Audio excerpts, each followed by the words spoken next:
This is Ed Rep Radio, presented by Eastman Music Company.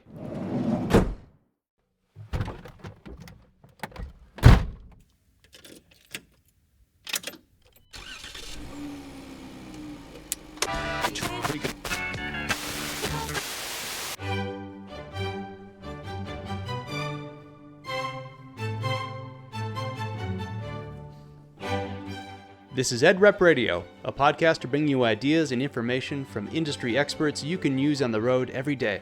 Presented by Eastman Music Company, and I'm your host, Shane Duell.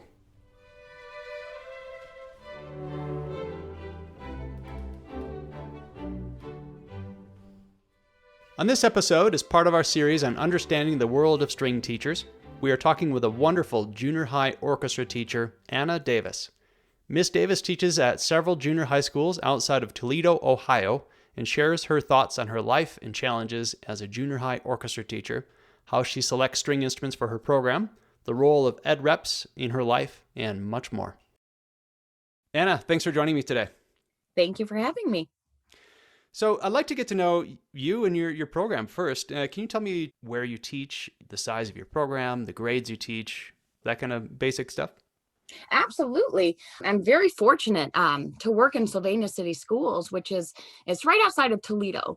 And it's a giant population. This is a school that has 2 high schools and it has 3 junior highs. And I am fortunate enough to bounce around to all 3 junior highs. My primary building is Arbor Hills Junior High. I have all 3 grades there. And the other 2 junior highs, I co-teach 6th grade beginning strings. So it's a big job. It's a fun job. It's a collaborative effort. And I love every second of it every day. It keeps me on my toes. And I mean, we have hundreds upon hundreds of students every day. Wow. So yes. It's a good thing. I mean, Okay. Music education, Yeah. It's amazing. I can tell you have a great energy, and I would love to be in your class as a student. Oh, it's fun. We get loud, we get crazy, we do a little karate for our bow holds, and it is a great time. I can tell you that much. Yeah. Oh, I love it. So you teach beginners and you teach up through 8th grade? Is that right? Correct. Okay. Yep. Mm-hmm. So I would love to dig into really what it means to be a string teacher, starting with what are kind of some of the day-to-day challenges that you feel you have to face? I mean, we're recording this in March of 2021, and COVID has been a huge disruptor with everything, with education in the world. I'd like to go pre-COVID for a moment and let me know what those kind of day-to-day challenges would be for a teacher. Oh, sure. I mean, me as a traveling teacher, I go to one school and I work with a select group in front of me. How this works, at least in beginning strings world, on a normal year, we would see those beginners 3 days a week. One would be a full group orchestra where all violin, viola, and basses meet for a class period. And then on the other 2 days, we would have sectionals. So low strings, cello, and basses versus the other 2 days, high strings, violin, and violas. So that gives us that opportunity that we can really narrow in and zone in on those skills, on that skill set, skill building, note reading, staff, everything else that goes along with reading and learning a foreign language. And we all know that's a very difficult endeavor. So it's great the way that it's set up. So that, we can target each individual learner and separately in their sections. And then together, we come together as a collaborative group and work on those skills and that knowledge that we've been working on separately. We get to do that all together to reinforce those habits and intonation and good tone production. And it's a wonderful time. It's engaging and it's very, very active. I'm very biased, but I love what I do. I don't feel like it's a job. It's fun. It's a fun thing to do. And with 7th and 8th grade, they actually meet every day in a normal year for about 45 minutes. And so from there, it's just this in music, it'd be a crescendo. We start off with small tasks, skill building, and then we just grow from there every day. And these kids make these monumental strides each and every day, this progress right before our eyes. So, and this year with the pandemic, I am just shocked out of my gore with how much progress these kids have made. We've been going through all these different learning models. So we were remote, we were hybrid, we just started full-time this week. And Great. these kids, those beginners going from 2 or 3 days a week, going from to 1 day a week, I thought, oh gosh, how are they supposed to learn, every 7 days or sometimes 14 days?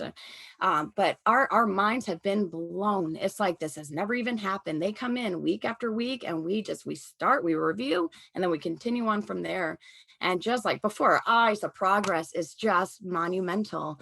And, you can see it in the kids' faces, and it just brings so much joy to us, sharing this and watching this evolution. It's astounding at what kids can do. And, you have the right attitude and encouragement, and boom, they're off.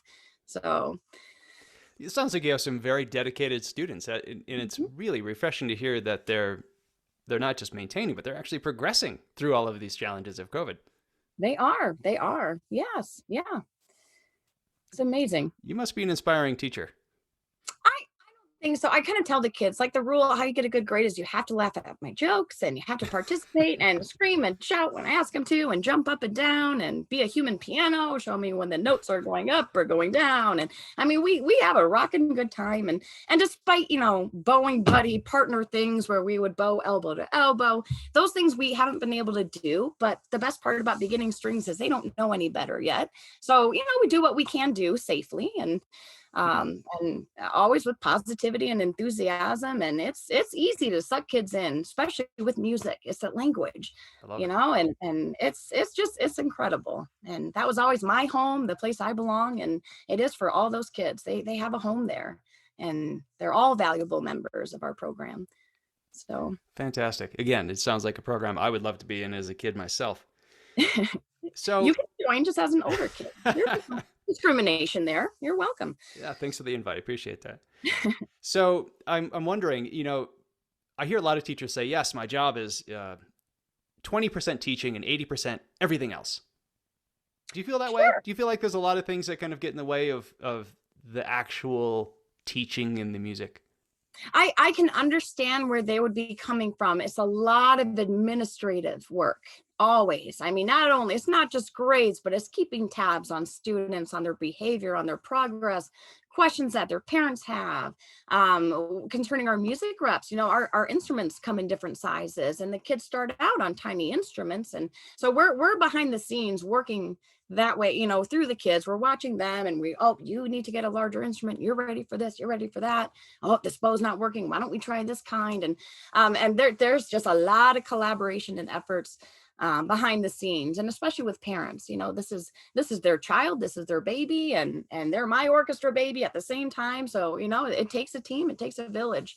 There's concerts, there's programs, there's a lot going on to prepare for.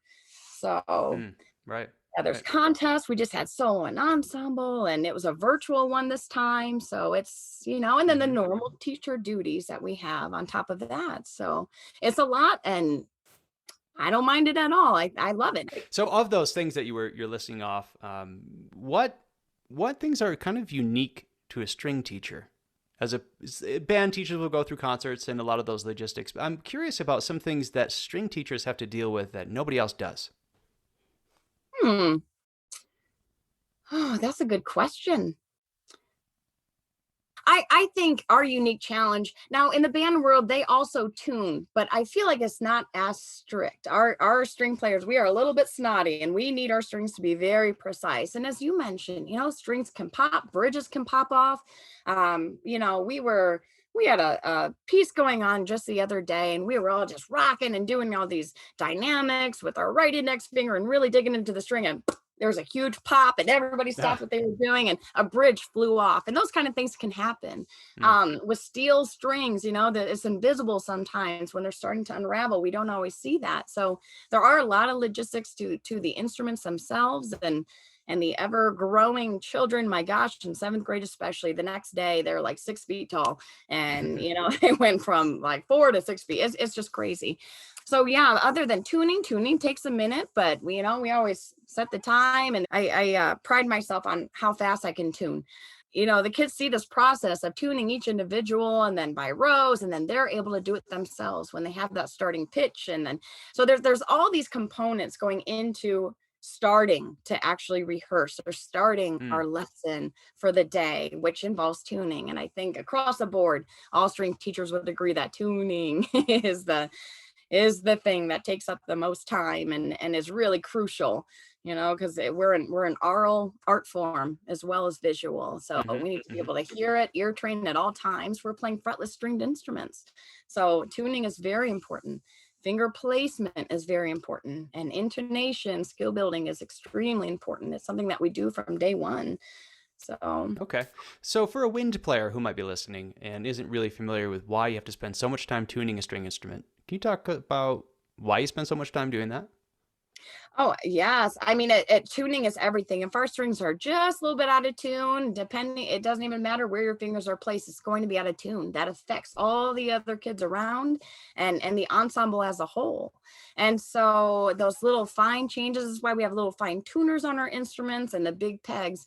Our instruments are made out of wood too, and wood has water in it, so it expands and it contracts, all depending on the weather. I feel like sometimes if you look at it wrong or blink the wrong way, Hmm. it'll go out of tune. They're just very fickle, for fretless stringed instruments. So tuning is crucial, again, for skill building, for ear intonation Okay. building. Yeah. Yeah. Yeah, Makes sense.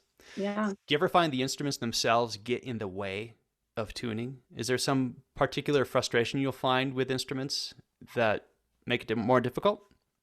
Many times I would say a big frustration for string teachers are the instruments that are manufactured, the ones that are stamped and printed, and those instruments that don't have the quality materials and parts. I mean, they are mass produced.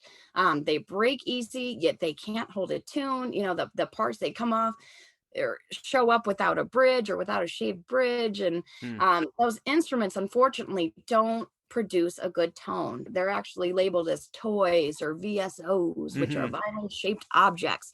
That's a big challenge in itself. And how to redirect students and parents into taking that extra step and recognizing quality versus the pricing of it. So Mm. I That's think probably a tough conversation with some parents. What do you tell them?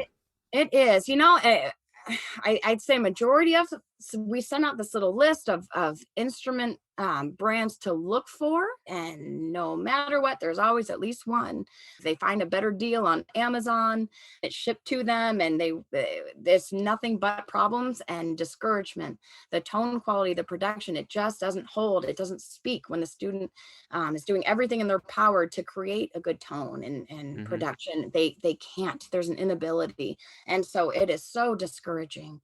So we do the best that we can by providing quality instruments, or at least encouraging that rental process, so that students are guaranteed a quality instrument that will keep growing as they keep growing. And all that money that is applied to that instrument will then be turned into their final product, their final instrument, once they reach that full size and they're ready to do that. So Hmm. I'd say that that's the biggest struggle that we face, is that, again, it's just that, well, why would I rent every month when I can just buy it for this price right now and it's already full size? Well, yeah, there's a lot of different reasons why not to jump the gun. Hmm. So then that is a tough conversation to have. You don't want to hurt their feelings or discourage them from playing, but playing on that type of instrument is more discouraging, I think, for the student. So Yeah. So it sounds like you still see a fair amount of these in your program. These yeah, cheaper, not so quality instruments in your program. it's cheap, it's quick, it looks nice, it looks like that thing that they're looking, and part of Yeah. it is education. And so over the years, I think parents do start to get it. It's kind of like a car in a way. When you buy a $300 car, it seems like a good deal. It looks like a car, but when you lift that hood, Hmm. you start to see problems, or try to drive it off the lot, and you go down a mile and, oh, here we go. So it's very similar. And again, that's tough. I wish that we had financial resources to provide for each student. We don't. Hmm. There's grants and there's other things, but yeah, if I could change the world, it would be, having quality instruments available to every student, no matter what. Hmm. Feel like they Yeah. deserve it. They deserve that chance to be heard through their instrument in an easier, productive way. So Right. Yeah. Do you mm, find that these kids who are struggling, do they struggle through it or do they just quit? and they're done? Um, Not to brag, I don't have too many quitters. Oh. Um, it's just so fun and engaging. Again, it's that place that you belong. There are no bench warmers in our sport, so we are a team. But it is tough though, and we have a private conversation. It's not you, it's the instrument, and here's what we can do to Mm, try to help resolve it. Or hey, why don't you borrow my instrument for the day? It just is, and when they're on a different instrument, they can hear that difference. So a lot of times parents and I, we work together to find an instrument, either a refurbished instrument. And again, we've been so blessed to work with such great reps that mm. can help us navigate that territory when we are in need that way. So It's great. um, And I definitely want to get into what you feel is a great rep. And before we leave the topic of instruments, though, I'm curious, can you describe the qualities of a good instrument? Those kids who you see their instrument and you say, yeah, that's a good one.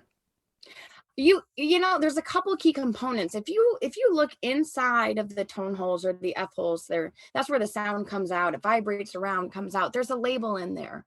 A big key indicator is when there isn't a label. Hmm.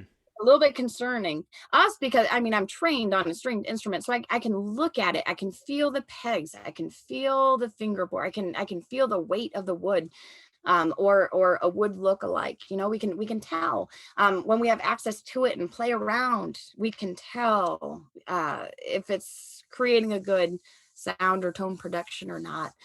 A lot of times instruments are fine. It's just that it needs a new bow. Our bow Hmm. is our magical paintbrush. We can also tell there's certain brands that are just they are what I was saying before about just mass produced, just like a stamp, and here you go. It looks the part, but it's just not. And you can tell when the bridges are off the instrument, they're not carved down, it's not shaved down. It's a no-brainer. We just know, we're Hmm. in trouble. You put any amount of peg drops on the pegs, it won't hold. We're trying to shave down with like a pair of scissors, and just Huh. like, I'm not equipped with, I'm not a luthier as much as I would like to be. We're all on limited time there. And it's so a lot of times behind the scenes as string teachers, we are trying the best that we can to make something Hmm. out of that instrument, if that's all that the student has to work with at the time. When you look for instruments for yourself, for the school, the ones that the school would own, then you would give to the students, is there anything in particular that you look for versus Uh, maybe what the students have? I am very biased. I like to get hands on and test out a few instruments and a couple of their brands. Hmm. We have our select reps and companies, and usually they have a plethora of different brands to choose from.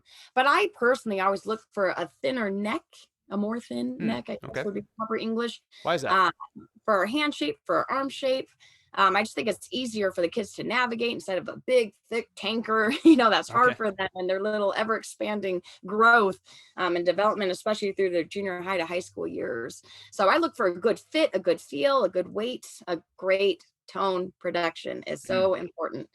Easy to put your fingers down on the fingerboard, and strings can be replaced. There's many different brands there, but we look for good bows and durability is a big component too, because we need our school owned instruments to last. I'm in a building right now that the instruments, they were a little questionable. They're Hmm. definitely on their last leg, and I inquired, how old are these?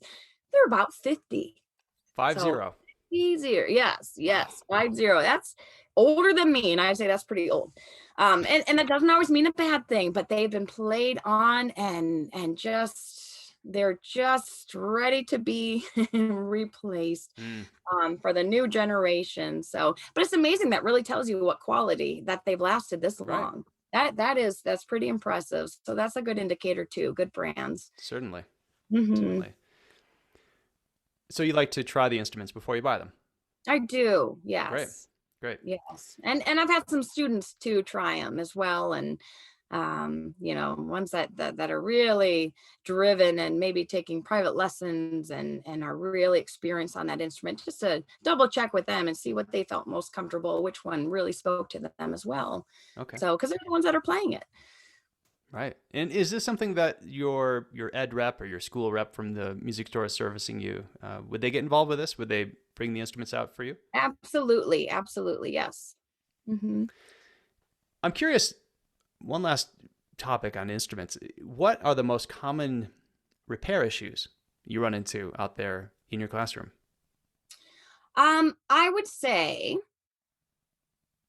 I don't see it too often, but sometimes when those bridges would slip or there's a string, it's usually a bridge issue, at least one that Hmm. I've noticed. So the bridge that holds up the strings, every once in a while, there isn't a little string guard separating the string from the bridge. What happens if you don't have that string guard sometimes is it starts to saw away. It's like a teeny tiny little knife Hmm. and it carves right in, digs right into that bridge. So the string is lying flat down on the fingerboard. It can't resonate. It's stuck. So we need that lifted up so that you're able to put your fingers down and change notes. And I just experienced that demonstrating on a cello, and I was making the squeak sound. I thought, I'm amazing. Why is this happening?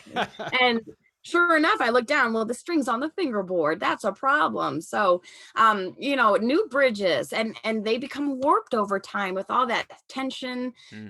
That's caused when you tighten the pegs, tighten the string on there. So I think bridges are a big deal. Every great once in a while, it's probably once or twice a year, a student will be doing something that I have to explain to parents later on about why that instrument flew out of their hands, why we had to jump up right away, and Hmm. because of our posture, because posture is everything. Sometimes instruments will fly out of the hand and boom, crash on the floor. Just some sort of disaster happens. Okay. And usually, again, it's that bridge. It either breaks or something. They're very thin, very fragile. Makes sense. They don't Mhm. deal well with gravity. They don't like gravity. Gravity is our enemy in string world. That's for sure.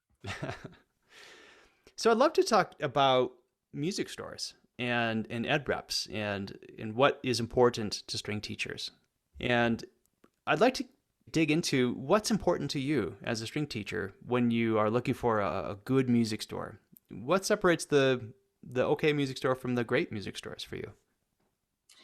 I have found again, I'm very biased. I have never had a bad rep or a bad company. Great. Um, we all like to support those mom and pop stores. The only ones that I would avoid, sometimes it depends on the brand that they carry or some of the repair work that comes back. And you Hmm. sometimes can tell when somebody's not a string person, when there's weird glue or something unusual about the instruments, or it's not repaired or something like that. But again, in string world, there are our reps come from the companies that do both band and orchestra. They're instrumental, and we have great staff members that really educate themselves, and they do what you're doing, and they provide educational opportunities Hmm. to help them understand what it is that we're looking for. What's best for that instrument. So I love collaboration. I Hmm. love With that. music stores.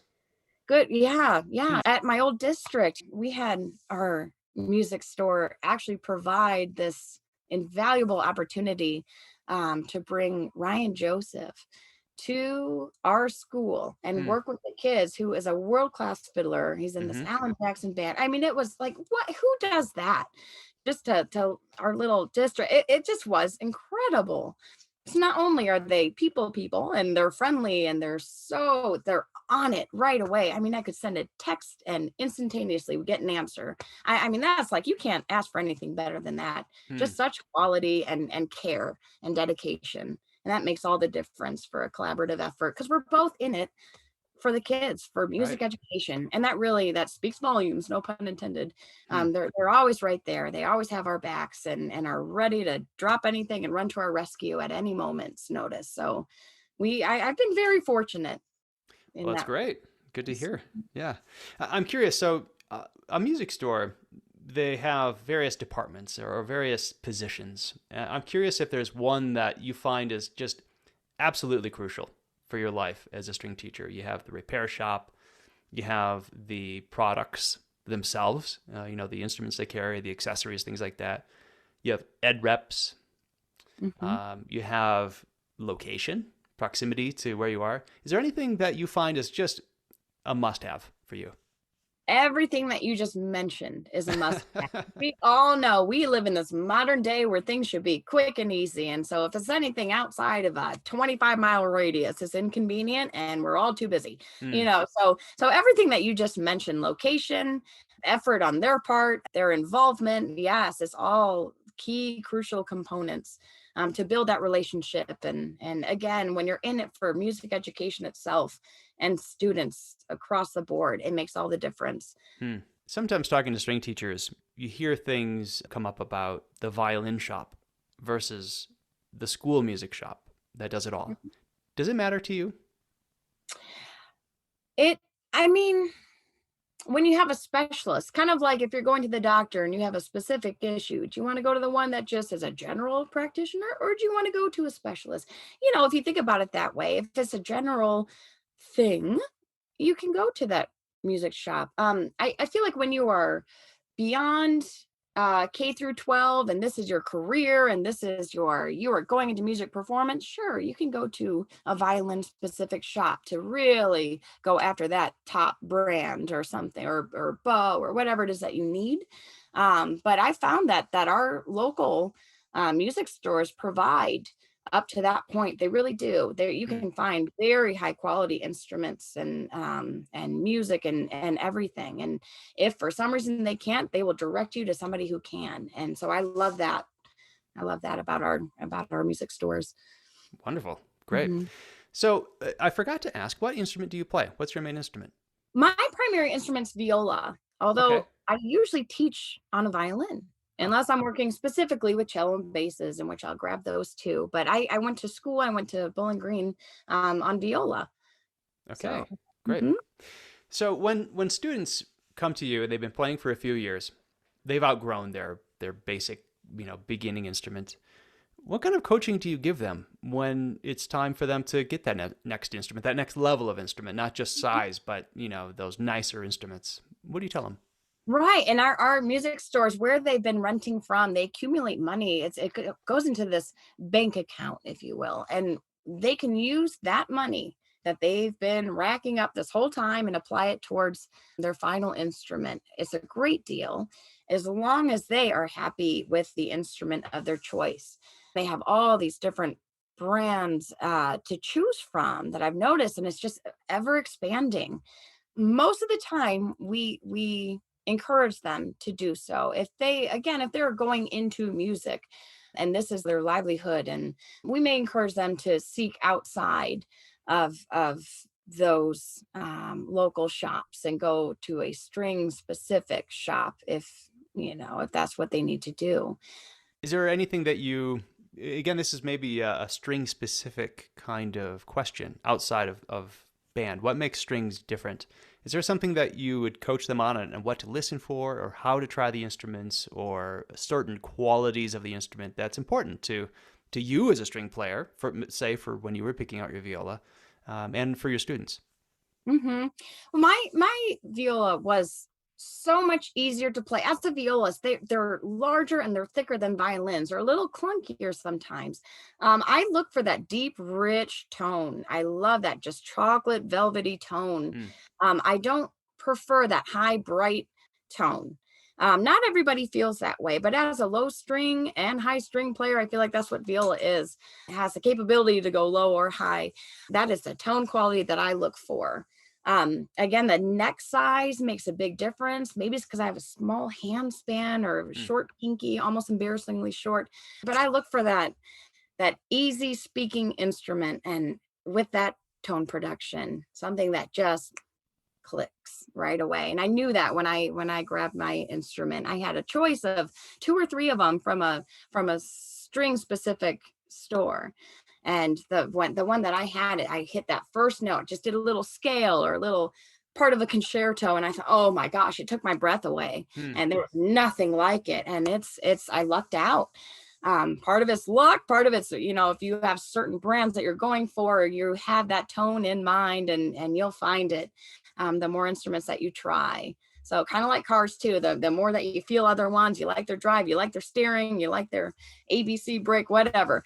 Same thing with instruments. It's you and what you're able to pull out of it. Which one speaks to you the most. Mm. Do you get involved with the actual selection of the instruments with your students ever?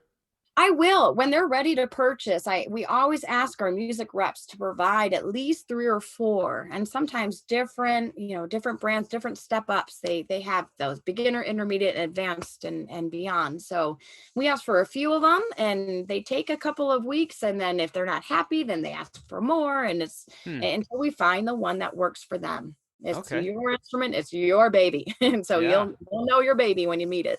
Right. So yeah, and they've been amazing about giving us that time, that ample time to really play on it and learn the ropes on that instrument, what its capabilities are and what the voice is. Okay. So they So bring them to you to have your student try them for a little while. they can, pre-COVID, post-COVID Mm. is a little, or during COVID, I guess it's a little challenging. We had a Yeah. student just purchase one, and I believe that student went to the store, carved out a little bit of time, and they spent time with that student. I was not there, but boy, oh boy, I just gave him a couple of brands to look for, and oh my goodness, when he brought that cello back, oh, did he pick the right Mm. one? Great. So usually I like to be a little more helicopter orchestra mom when it, concerning the final purchase. But this one was a good one. I trusted the brands, and All yeah, it right. was great. Great. How do students usually shop? Is it by brand and model, or do they think it's in this price range? How do students and string players in general, how do they think about Sure. shopping for string instruments? It it's both. It's actually both. Especially the younger they are, most likely the parents they have a ballpark range or fee. They're looking at it. A lot of these prices are online. They can shop around there, but just to get a good idea. So a lot of it is financial, and other parents just they go for it, and it doesn't matter the price. It's the quality and that high caliber and where their child is going with it. Hmm. They will find the resources and provide that for the students. I'm curious, you have in a student's life, you have their school orchestra teacher, you have private teachers. Which one do you think is more involved with the selection of a nicer instrument? Oh, I hands down, it would have to be a private teacher, because string school teachers, again, I feel like we have so many students and so many bases to cover. That private teacher, that one-on-one really is the time to do Hmm. that if they have it. But a lot of times they public school students don't always take advantage of private lessons or have the resources to do it, in which case we are the ones that Hmm. step up and Yeah. help them navigate that. So Okay. either way, if they trust us, they'll come to us as well. So it's Okay. a team effort for Yeah. sure. Yeah. Mhm. So I'd like to get into the role of the ed rep, the school rep. How are they a part of your program, and what role do you see them playing in your program? They provide all of our resources when it comes to scores, when it comes to extra strings, when it comes to dropping off instruments or switching sizes. They are at our beck and call. I almost feel sorry, and they service such a large amount of territory. So we are not their only school or their only district. So it's just mind-boggling how much they do and how Hmm. much we need them. And about the silliest question, oh my gosh, are they so organized? Hmm. What's so and so serial number? We're having a hard time locating it. Boom, 2 seconds later, they've got it. I mean, they're just they are everything to us, really, Hmm. outside of our immediate classroom. When it comes to anything instrument or score study or really anything, accessories that we need for instruments or a different case if something happens, or whatever it is that we need, we really do rely on them. They're Hmm. an important figure in our musical lives. Yeah. Is there one particular thing that they do that you really feel like you just couldn't live without? Oh my goodness, size ups for string players. So again, these kids are ever growing. Hmm. It's just amazing. In the blink of an eye, they shoot up a foot, I Hmm. feel like, in height, and so they grow out of these instruments so quickly. We start them usually, unless they're really really tall, they drink a lot of milk or eat spinach, right out of the gate. We usually start them on smaller instruments that fit their arm span and their finger span, and as they grow, their instruments grow too. They have different sizes, and that comes from the music company, from the store when they're renting. they're the ones who provide that next step up, or Mm, if we're not happy with the instrument or something goofy is happening, they're right there and they work on the instrument and fix it up and send it right back, or mm. swap out. It's whatever we need, kind of Cinderella-ish, whatever it is, they will provide, and with a smile on their face. And it really is a collaborative effort. They show up or check in every week, and it's whatever we need. They're right there. Again, I just Mm. couldn't praise them enough, Hmm.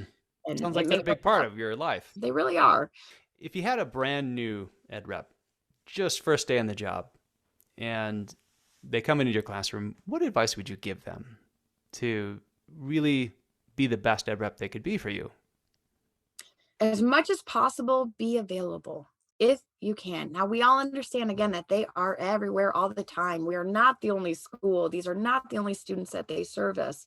Again, we're in that modern day society that if it's quick, if we're waiting for a week or two or three and no word, we move on. Mm, So if they can, continue to be available, to be a presence, whether that's through the phone, whether that's through a text message or in person, once all this scary COVID business is over, it really is great. It's refreshing to see them. Everyone that I've ever encountered have been so organized. They know what's mm, going on. I watch them take notes and this and that, and just they're right on it. I'm astounded at how much they do mm, and how much they do for us. And it makes our lives so much easier. And we all are very appreciative of our reps. mm. It's great to So, hear. mhm. So COVID has been a big change in everybody's life, and I'm curious. I mean, we'll all come out of it, and I'm wondering, from your perspective as an orchestra teacher, what do you think will be different? What's going to be the biggest challenge coming out of it as schools open up and the world gets back to some sort of normal? What's going to be the biggest challenge for you? I feel like it won't be. Because in my district, we've experienced all three learning models. We've done remote learning where all the kids were muted. It's like every string teacher's dream for silence. But it was too much silence. It was just us talking, and as brilliant as we all think we Mm, are, that was a little bit hard. What we do is a call and response. This is music. This is engagement. This is living, breathing art. And that was tricky. Then we moved on to hybrid. So we had half the student population in for 2 days a week, and then they were home for 3 days. Then we had the other group come in for 2 days. And that was tricky. So it was a lot of mm, reiteration, and we couldn't remember where we had left off with, this group that met 7 days ago or so. And now we just rolled into full-time school. And it's as if this year never happened. We are, other than masks, we are fully engaged. We are mm, locked and loaded. We're putting together everything that we had worked on separately. We are back and a powerhouse, a team, and making music. That's what we do together. mm. So it's been amazing. I'm excited to get back to like that partner work, and when we can get a little bit closer and have stand partners again. I would say it's a little bit not even isolated, but it's a unique situation, and if you go into our classrooms, you'll see these little shower curtain dividers between everybody. And it's a little weird, but the fact that we can come together and make music is just, oh, our team is back. Mm. So it's been a great week. It's been exhausting, but exciting. And taking advantage of playing outdoors too. We memorize a scale, and we'll go outside and play it for the world, and it's wonderful. But I'm more eager to get back to those silly little partners. We go back to back and link arms to keep a nice straight bow arm, and learn to bow with our wrist. And Mm. again, the up and down and switching sections and switching instruments to get a feel for the opposite voice there. So I'm more excited for those opportunities to come back for those kids to experience. I And bet they were glad to be back together. oh, they're graded on that. Yes. Yes, they have to be. No, it is something. Just watching their faces that first day. Mm, We started out with a scale for seventh grade, for example.